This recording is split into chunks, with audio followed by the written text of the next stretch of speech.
una época en que afortunadamente se puede hablar de asuntos esotéricos públicamente a la luz del día o en las tinieblas de la noche. No ha sido siempre así. Pensemos, por ejemplo, en la Edad Media, con su famosa Inquisición, que algunos atribuyen a Gregorio IX y otros a Santo Domingo. En todo caso fue espantosa la Inquisición. No quiere decirse que en la Edad Media no hubiera esoterismo. Sí lo hubo, y muy grande. Recordemos a Cornelio Agripa, a Felipe Teofastro, Bombacho de Ongenay, a Aureola, Paracelso.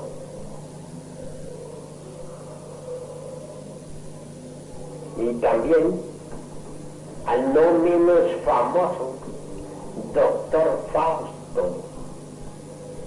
encantador y mago. Estos tres hombres fueron discípulos del muy respetable y venerable gran maestro Abate Tritemus. Dicho abate o abad enseñaba esoterismo en pleno monasterio medieval. Milagrosamente no fue a parar a la hoguera. Así pues, al lado de la horrible Inquisición y de las hogueras encendidas por la Iglesia de Roma, por la Iglesia Católica, existió dentro de los mismos monasterios el esoterismo. Entonces no se podía hablar por la forma pública que lo hacemos hoy en día. Quien así procedía era juzgado por hereje o brujo y quemado vivo en la plaza pública.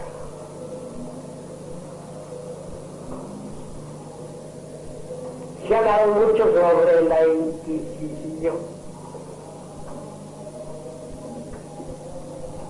y bien vale la pena repasar un poco todas esas cosas con fines de ilustración. Por ahí se afirma que la hija de un conde era secuestrada diariamente por gente de la aquelarre y llevada precisamente al Sabbat.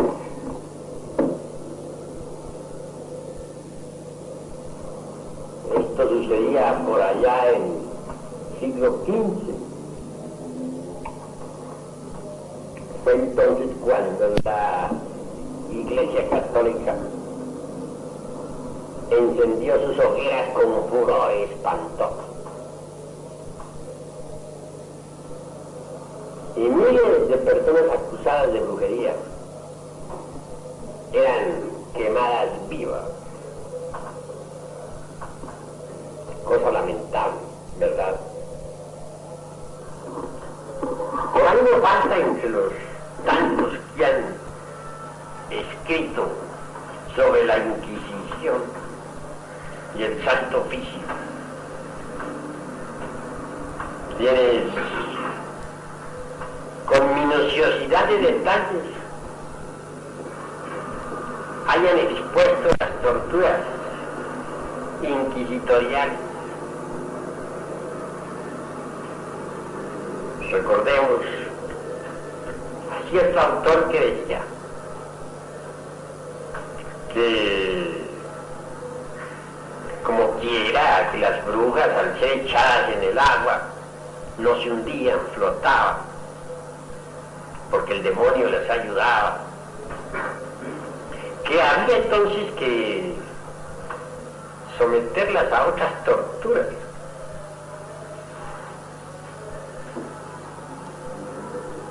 Alguno de esos inquisidores aconsejaba que se amarrase a cualquier mujer o hombre acusado de brujería y herería con un cable al púlpito, que se le amarraran las manos por detrás y se le soltara a fin de que quedara flotando en la cuerda. Piensen ustedes lo que significa ese martirio. Manos amarradas por la espalda, por detrás, y además sostenidas o unidas al púlpito por un cable. ¿Qué dolor tan espantoso sentiría aquella víctima? Afirmaba pues el inquisidor ese que ese era un sistema magnífico, porque el brujo viéndose en esas circunstancias volvería por sí mismo mediante su brujería y con ayuda del demonio a colocarse sobre el púlpito, y que entonces cantaba, es decir, confesaba su delito. En Turquía también llegó la Inquisición, siendo que los turcos son más que todo mahometanos. Y por ahí alguno de esos escritores inquisitoriales decía que pullar levantar las uñas de las brujas y brujos y meterles clavos para que sintieran gran dolor, que llevarlos a la torre de martirio o al potro, que quemarles los pies, etc. Que todo eso era parte de la justicia divina y humana. Piensen ustedes esa criminosidad, ese sadismo tan espantoso de la Inquisición.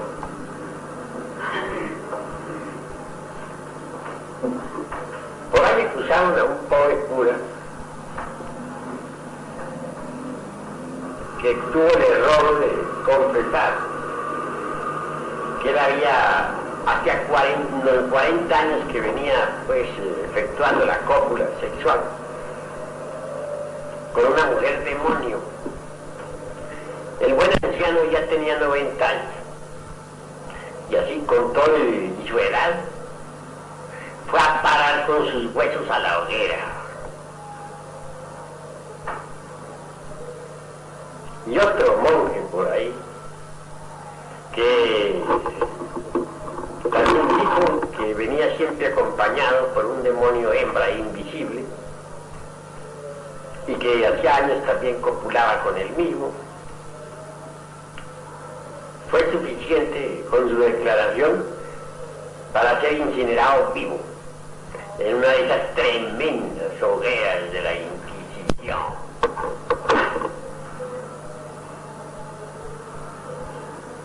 Entre todas las actas de fe de la Inquisición, hay una en que se dice que por ahí un sujeto en Alemania, andando por un prado, por un bosque, se encontró con un grupo de gentes que estaban en el sabbat.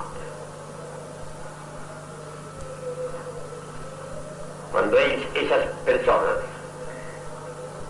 se sintieron descubiertas, obviamente se sumergieron completamente en la cuarta vertical y desaparecieron, pero dejaron en el terreno una copa en la que figuraban distintos nombres de personas de renombrada personalidad. Claro, no podía ser para menos. La copa fue a la Inquisición y las personas que figuraban en esa copa a la hoguera. Decían el Papa, Silvestre, León Magno, eran considerados brujos, etcétera, etcétera, etcétera. Muchas cosas. En todo caso, las hogueras de la Inquisición en pleno furor fueron terribles. No negamos que hayan existido los aquelarres, pero también se quemó viva a mucha gente por herejía. Muchos gnósticos fueron quemados vivos. Tenemos a los albigenses, que fueron asesinados también en la hoguera. Y a distintas comunidades esotéricas. Los templarios, juzgados también por herejía y brujería y perseguidos. Pero los caballeros templarios continuaron en secreto.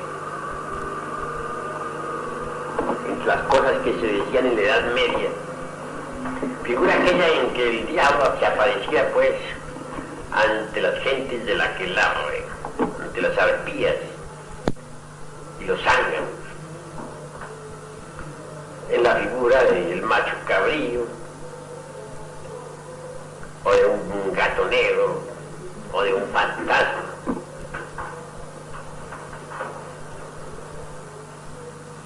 Quienes le rendían culto, pues, tenían derecho a participar en dichos aquelarres. Hoy en día hablar esto en pleno siglo XX, que se considera el siglo de las luces, aunque de tal no tenga nada, resulta como un poquito extemporáneo, como fuera de onda, como dicen por ahí, sobre todo en épocas en que se habla del átomo, y de los rayos alfa, beta y gamma, y del rayo láser, que en un par de segundos está en la luna, etc. Pero realmente la brujería existió.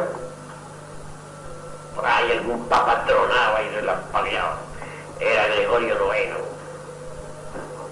Lanzaba sus anatemas contra los brujos. Decía que el alto clero estaba lleno de brujería.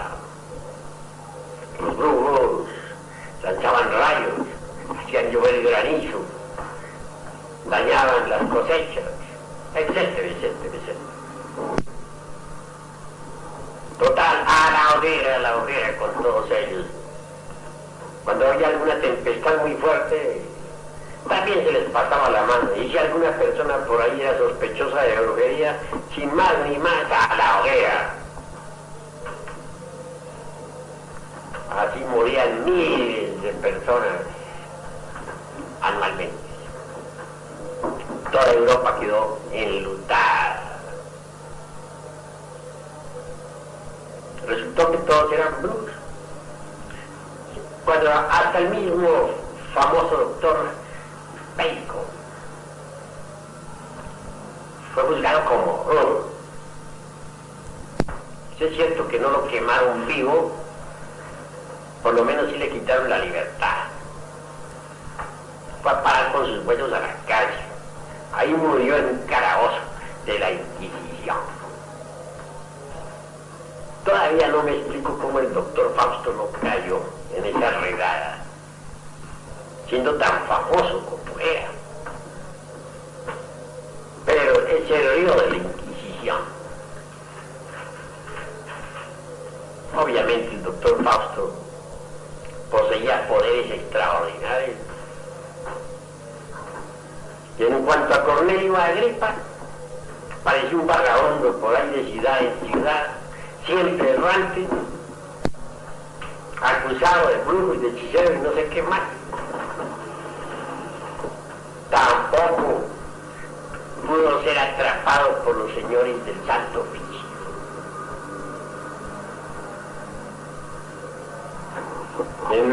Por ahí en Alemania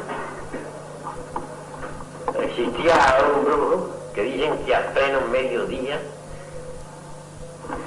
se levantaba así del suelo flotando se metía entre la cuarta vertical ante la humanidad entera, ante el veredicto solemne de la conciencia pública.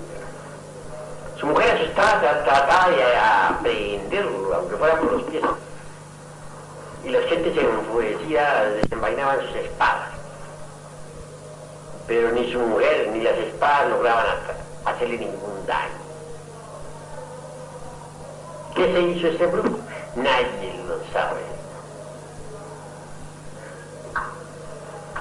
Alquimistas existieron y muy famosos.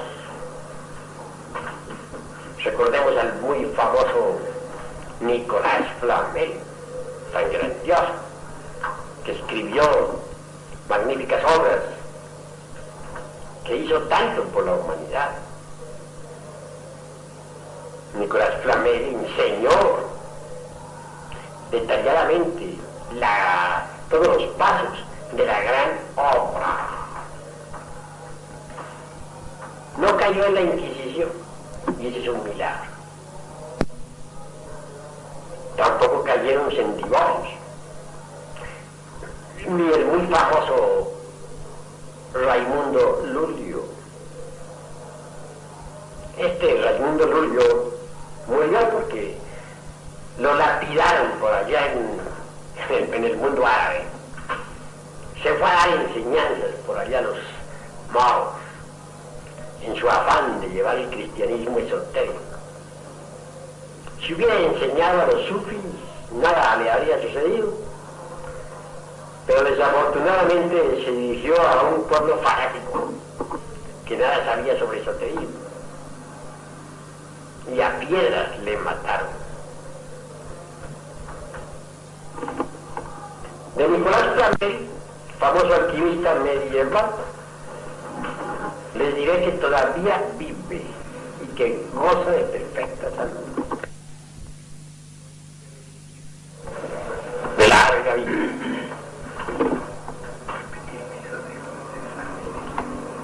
Repetiré pues aquí, a fin de que quede grabado lo que estoy diciendo, que Nicolás Flamel, el famoso alquimista medieval, aún vive todavía y goza de perfecta salud. Diré que reside en el Indostán con su antigua esposa Perinagi.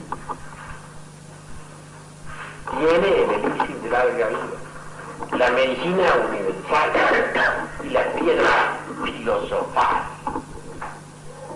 Realizó toda la gran obra. Es un inmortal. Así pues, aunque parezca extraño lo que digo, entre el polvo de los siglos allá, entre las fosas sepulcrales de la época inquisitorial, surgen maestros que aún viven con el mismo cuerpo físico que entonces tuviera. El conde San Germán es un gran mahatma inmortal. Alguna vez asistió a una danza, pues, de la que no porque él fuera allí a bailar, ni mucho menos, sino con el propósito de investigar, observar, estudiar. Que es diferente.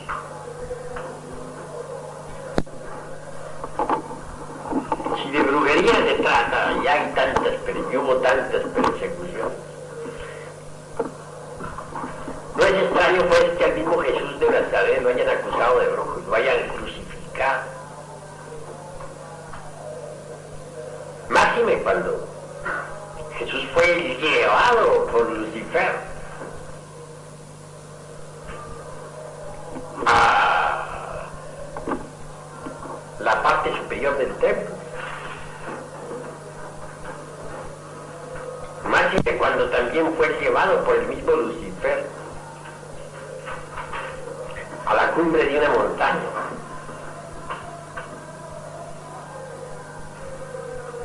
Queda pues demostrado que sino la reflexión del logos en cada uno de nosotros posee tremendos poderes. No pudo él evitar que lo acusaran también de hechicero y que lo pasaran al golpe. Así ha sido la humanidad siempre. Así será siempre. Por eso les digo a ustedes que hoy, a pesar de esta edad de tinieblas en que estamos, y de este cientificismo, pseudocientificismo ultramoderno y subjetivo, sin embargo se puede hablar públicamente sobre asuntos esotéricos, y eso de por sí es ganancia, pues antes no se podía.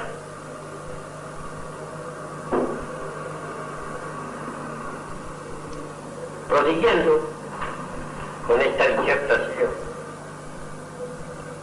les diré a ustedes que resulta importante convertirse uno en investigador de la vida en las dimensiones superiores de la naturaleza y del cosmos. Cuando uno aprende a salir del cuerpo físico a voluntad, entonces puede ver, oír, tocar y palpar las grandes realidades de los mundos suprasensibles. Cuando uno aprende a salir del cuerpo denso intencionalmente, puede moverse en la región desconocida, en la quinta dimensión, y conocer directamente los misterios de la vida y de la muerte.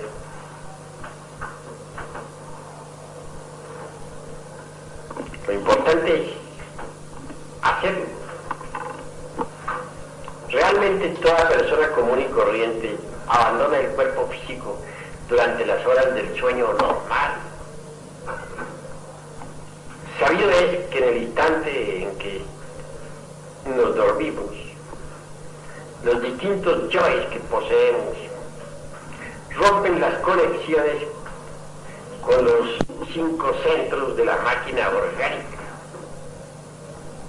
Entonces se dan el lujo de viajar fuera del cuerpo denso.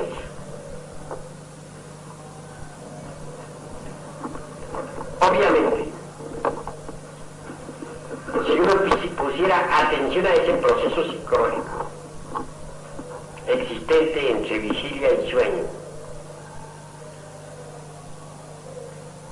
podría por sí mismo directamente y a voluntad salirse del cuerpo físico para viajar de verdad por los mundos suprasensibles. La clave es sencilla. Consiste en aprovechar el estado de transición entre vigilia y sueño. En esos instantes en que uno está dormitando, puede escaparse del cuerpo físico a voluntad.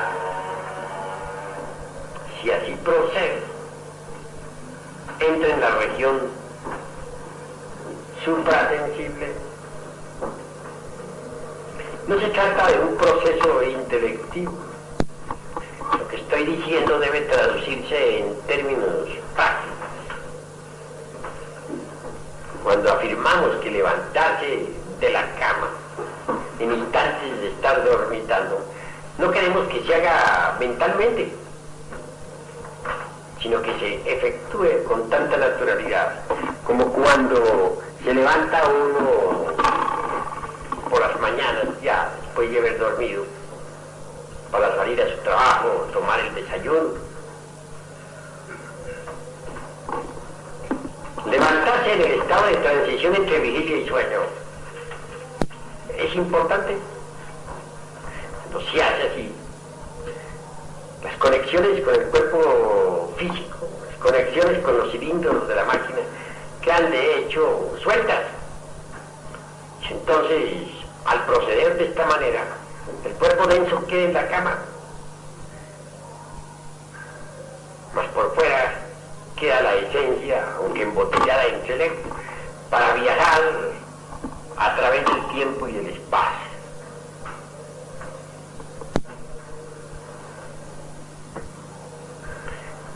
En otras épocas, cuando se le enseñaba a las gentes este secreto, de inmediato lo lograban.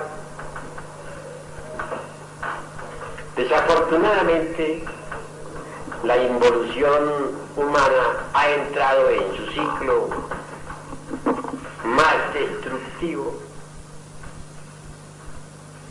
en el final descendente del Kali Yuga, y los cuerpos están muy degenerados, lo mismo que la psiquis de las personas. Por ese motivo, y debido a tal deterioro psicológico, cuesta ahora más trabajo a quienes escuchan esta doctrina poder salirse del cuerpo denso a voluntad. Si nosotros reflexionamos un poco en esto de la salida a voluntad, descubrimos que no es sino cuestión de atención, porque todo el mundo, al caer dormido, repito, rompe las conexiones con los cilindros de la máquina y queda fuera del cuerpo denso, pero involuntariamente. Si uno pone atención e imita a la naturaleza fielmente, haciendo lo que ella hace, está resuelto el problema, porque entonces lo hace uno voluntariamente. Lo que había hecho siempre en estado inatento, pasa a hacerlo en estado atento. Lo que había hecho involuntariamente lo vuelve voluntario. Es el mismo proceso. No veo yo dificultad en este asunto. Ahora, salirse del cuerpo físico, no hay quien no se salga. Aquellos que dicen que el desdoblamiento de la personalidad humana es peligroso, que puede uno mientras está ausente perder su cuerpo porque otro viene y se lo invade, etc. Están muy equivocados, porque esos que así hablan, sucede que todas las noches se salen de sus cuerpos, tan pronto duermen ya están fuera del cuerpo. Desdoblarse intencionalmente equivale a darse uno cuenta de sus propias funciones naturales. No veo por qué sea peligroso darse uno cuenta de sus funciones naturales y cooperar con la naturaleza.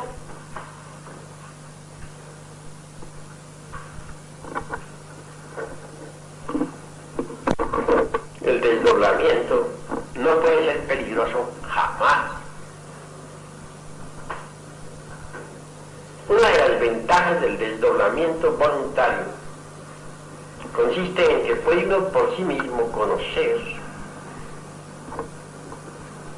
los misterios de la vida y de la muerte en forma directa, y eso de por sí es ya bastante interesante.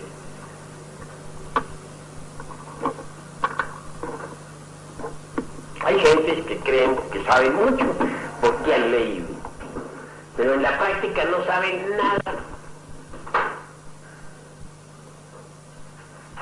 Ustedes pueden meterse una biblioteca en la cabeza, depositarla en la memoria. Pueden estar absolutamente seguros de que si ustedes no se vuelven conscientes de eso que almacenaron en la memoria, nada han hecho, porque a la hora de la muerte pierden esa clase de conocimientos meramente intelectivos.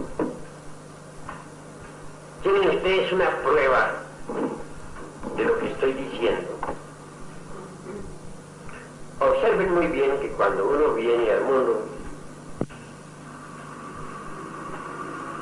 tiene que volver a la escuela y empezar a leer, y volver a aprender a escribir, y volver a hacer primarias, y volver a hacer secundarias, etcétera, etcétera. Y si en una pasada existencia fue, por ejemplo, abogado, como el caso aquí de nuestro hermano Alejandro Salas de Linares, que en la pasada existencia fue el licenciado Honorato Rayón, en la presente pues tuvo que volver a estudiar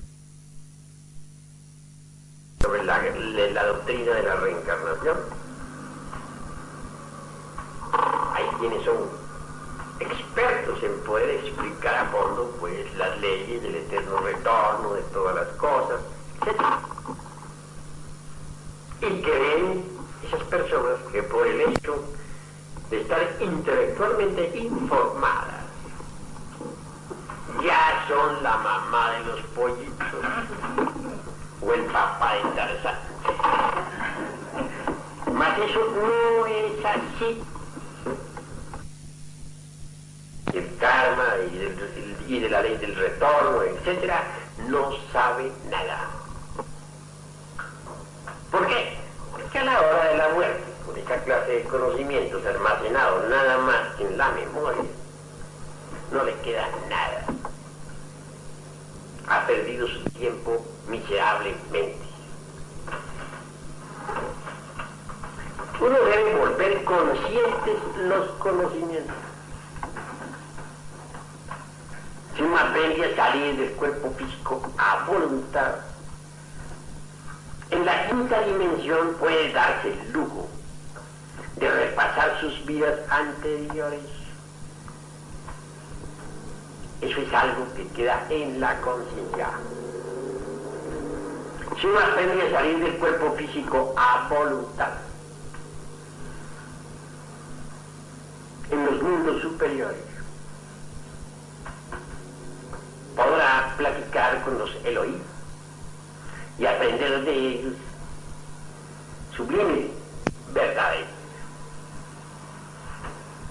Algunos creen que por el hecho de haber estudiado toda la doctrina relacionada con el karma, ya son idóneos en este tipo de enseñanzas. Pero si jamás en su vida ellos han penetrado conscientemente en el palacio de Anubis, si nunca han negociado a voluntad intencionalmente dentro de ese templo su propio karma, si no han revisado sus libros, ¿qué es realmente lo que saben sobre la ley del karma? Nada, absolutamente nada. Y pues, en forma alguna, eso es lo vital, lo fundamental. Afortunadamente, repito, estamos en esta época, una cátedra así de este tipo, dada en plena Edad Media y en época en que la Iglesia había encendido sus hogueras, furiosa, terrible. Era más que suficiente como para que todos los que estemos aquí en este lugar fuésemos llevados de hecho ante los tribunales del Santo Oficio. Así pues, si bien es cierto que estamos en una época de oscurantismo actualmente, por lo menos se puede hablar públicamente de estas cosas sin que nadie nos acuse de brujos. Entonces debemos aprovechar esta brillante oportunidad que tenemos para despertar conciencia. Eso es básico. En tanto una persona no despierte, realmente nada sabe. ¿Qué podría saber un dormido? Salir a voluntad del cuerpo físico es interesantísimo. porque implica de hecho un impulso hacia el despertar.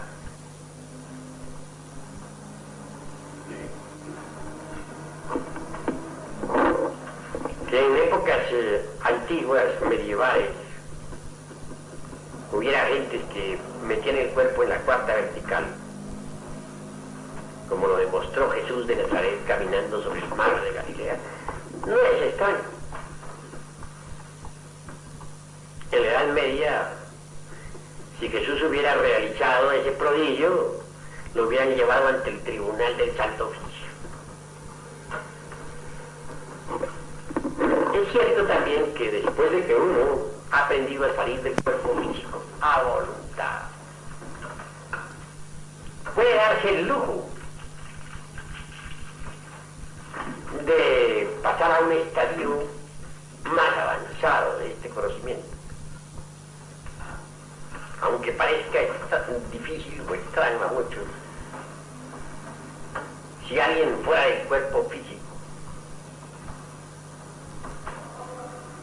pide al ángel de la guarda que traiga ante su presencia el cuerpo que yace dormido entre el lecho, pueden estar ustedes completamente seguros de que serían asistidos y el ángel podría traerles realmente su vehículo material hacia el lugar donde ustedes estuviesen. Entonces, penetrando tal vehículo dentro de uno y uno dentro de él, podría moverse con su cuerpo denso en la quinta dimensión,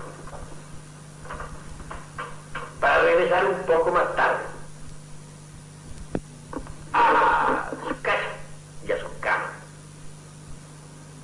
Ya no hay peligro como en cierta época inquisitorial en que un marido ofendido no tuvo ningún inconveniente en denunciar a su mujercita.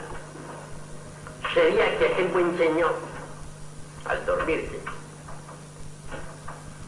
no sospechaba nada de ella, pero al despertar la buscaba y no la hallaba. En principio pensó francamente que ella le estaría poniendo un buen par de cuernos. Y claro, el hombre estaba enfadado. La mujer, viendo pues que aquel caballero se daba cuenta de sus escapadas nocturnas y que lo peor del caso es que la estaba juzgando equivocadamente, claro, le confesó que asistía al sábado y le enseñó unas fórmulas para cargar el cuerpo. El hombre, como buen aprendiz de brujo, así lo hizo y cargó con el cuerpo de verdad. Era que en esa edad había más fe, y eso no se puede negar, y la fe es fundamental. Asistió, dicen los cronistas inquisitoriales, el hombre con su esposa al sábado.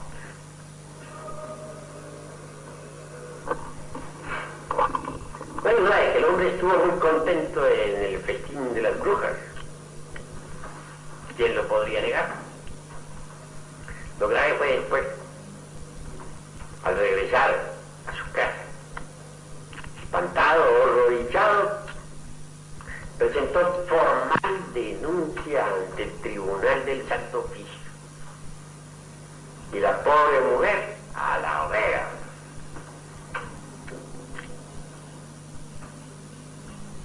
Así pues, hermanos, he platicado todo esto para hacerles ver cómo el esoterismo, que en otras épocas se enseñaba con tanta dificultad y en tanto secreto, hoy se puede hablar públicamente. Claro que hay dos tipos de giras. Aquellos de la mano izquierda, que son los tenebrosos, las arpías, citadas por Virgilio, el poeta de Mantua, en su Eneida. También existe por ahí tipo diferente de jinas. Me refiero en forma enfática y objetiva a esos jinas luminosos, tan explicados por don Mario Rosso de Luna, el insigne escritor español. A esos Tuatha de Danann, por ejemplo, que llevaron a Irlanda, entre sus cosas preciosas, 4 símbolos extraordinarios. El uno era la lanza de acero, o la lanza de Longinus, o el asta de Minerva, símbolo fálico extraordinario. El otro, una gran copa, simbolizando al Johnny. La piedra maravillosa de la verdad y la espada flamígera. Esta clase de jinas se dice que fundaron en Europa 4 ciudades mágicas. Nadie puede negar que huyeron de Irlanda. Mas cuando regresaron a tal isla, presentaron formal batalla a los magos de las tinieblas y triunfaron. Después de la sumersión de Atlántida, nada se ha vuelto a saber sobre estos jinas blancos. Entiendo que definitivamente se quedaron en la cuarta vertical, con cuerpo físico y todo. Yo personalmente conozco una raza preciosa de jinas que viven con cuerpo físico en la cuarta vertical. Hombres y mujeres de esa raza tienen gran belleza, forman hogares preciosos, tienen sus hijos, etc. Es una raza humana, está muy cerca de nosotros, está en todas partes. Porque si nosotros vivimos aquí en este mundo de 3 dimensiones, esa raza vive en la cuarta vertical. Y tiene un cuerpo de carne y hueso, repito. Comen, beben, se reproducen y son felices. No han salido del paraíso. Viven en estado paradisíaco. Es lo que podríamos denominar nosotros jinas blancos.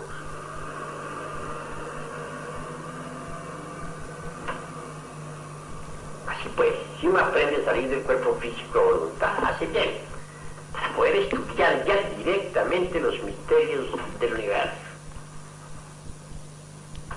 o el ritual de la vida y de la muerte mientras llega el oficiante. Si uno aprende a cargar su cuerpo físico en estado de jinas, pues tanto mejor. Porque el cuerpo físico tiene muchas facultades que desarrolladas hacen de ese vehículo algo maravilloso. Con ese cuerpo puede uno ponerse en contacto con razas, con gentes que viven en la dimensión desconocida. Pero si nos vamos únicamente a embotellar en teorías, más teorías, si no realizamos nada práctico, si no hacemos consciente aquello que estamos estudiando, si lo dejamos exclusivamente en la memoria, se perderá inevitablemente. La memoria es el principio formativo del centro intelectual. Cuando uno aspira a algo más, cuando uno anhela a través de la meditación hacerse consciente de aquello que tiene depositado en la memoria, de la última cátedra que hemos dado, del último libro esotérico, etc. Entonces, esos valores pasan a la parte emocional del mismo centro intelectual. Y cuando quiere conocer la honda significación de dichos conocimientos, y se entrega de lleno a la meditación, con emoción profunda y gran anhelo. Obviamente tales conocimientos pasan al centro emocional propiamente dicho, que está en el corazón. Llega uno a sentirlos en el fondo de su alma. Y si ya quiere de verdad ahondar más, y su anhelo es demasiado profundo, llega dijéramos, a vivenciarlo íntimamente. Por último, quedan depositados tales valores cognoscitivos en la esencia, es decir, en la conciencia. Entonces ya no se pierden jamás, nunca jamás. La esencia viene a quedar enriquecida con tales conocimientos. Esa es la forma, pues, de volver conscientes los propios conocimientos gnósticos que vamos adquiriendo. La meditación, pues, resulta formidable también para hacernos conscientes de los propios conocimientos. Mas no cometamos el error, repito, de dejar los conocimientos depositados exclusivamente en la memoria. Porque si así procedemos, a la hora de la muerte los perdemos.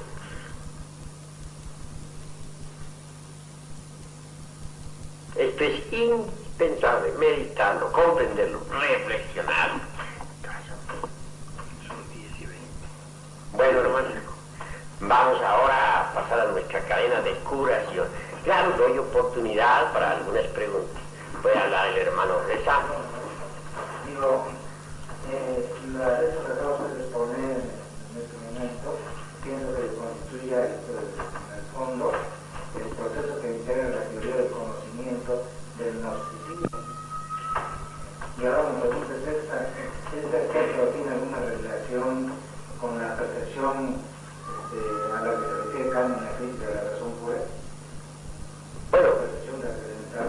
Kant en su obra La crítica de la razón pura hace una plena diferenciación entre lo que son, propiamente dicho, los conceptos de contenido elaborados directamente con esas informaciones recogidas por los 5 sentidos, y lo que son los intuitos.